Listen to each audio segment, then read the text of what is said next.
Bien, debemos estudiar la cotación, es decir, conjunto de las cotas superiores, cotas inferiores, supremo, ínfimo, máximo y mínimo de esa expresión matemática que es un poquito compleja. Yo tengo preparadas unas rectas para intentar entenderlo con más facilidad. Mirad, en primer lugar, debemos hacer la unión de dos intervalos. El primer intervalo lo comprendido entre -5 y 3. Intervalo cerrado si entran los extremos. Represento en la recta. 0, -1, -2, -3, -4, -5. Si entraría el -5. Hasta 3, 1, 2 y 3, si entra el 3. Todo lo comprendido entre -5 y 3.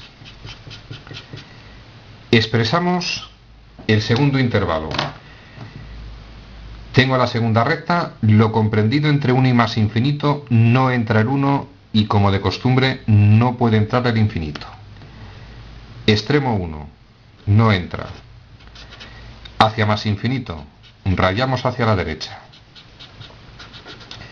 Me dicen que haga la unión de esas dos expresiones matemáticas que son dos intervalos. Vamos a recordar que la unión consiste en juntar, entre comillas. Si yo junto esta parte rayada y la uno a esa parte rayada, el resultado que voy a obtener es todo lo comprendido entre -5 y más infinito. Toda la parte rayada se corresponde a esa unión. Podría expresarlo de -5, que si entra, corchete, intervalo cerrado, hacia más infinito, que evidentemente los infinitos no pueden entrar. Vamos a estudiar la cotación de ese intervalo que aparece en la lámina. Empezamos a razonar. Cotas superiores. Por definición matemática. Números mayores o iguales que todos los números del intervalo. No hay ningún número que sea mayor que todos los números de ese intervalo, porque van hacia más infinito. No existen cotas superiores. Vamos con las cotas inferiores. Por definición matemática, cualquier número menor o igual que todos los números del intervalo.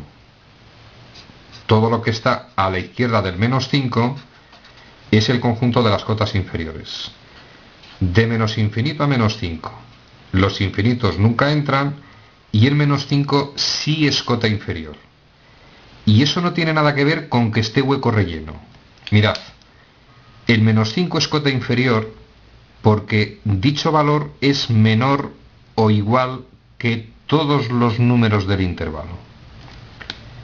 Vamos con el supremo. El supremo de B no existe porque el supremo es la menor de las cotas superiores. Como no tiene cotas superiores, no existe supremo. Vamos con el máximo. Evidentemente no existe, porque el máximo, de ser o de existir, es el supremo. El supremo es máximo cuando pertenece al intervalo. Si no tiene supremo, no puede tener máximo. Vamos con el denominado ínfimo. Ínfimo de B. Por definición matemática, la mayor de las cotas inferiores. De este conjunto de cotas inferiores, la mayor es el -5. Vamos a ver si el ínfimo es mínimo. Mínimo de B. Para que sea mínimo, por definición matemática, tiene que pertenecer al intervalo. Como si es un elemento del intervalo, está relleno, va a ser mínimo de B, ejercicio resuelto.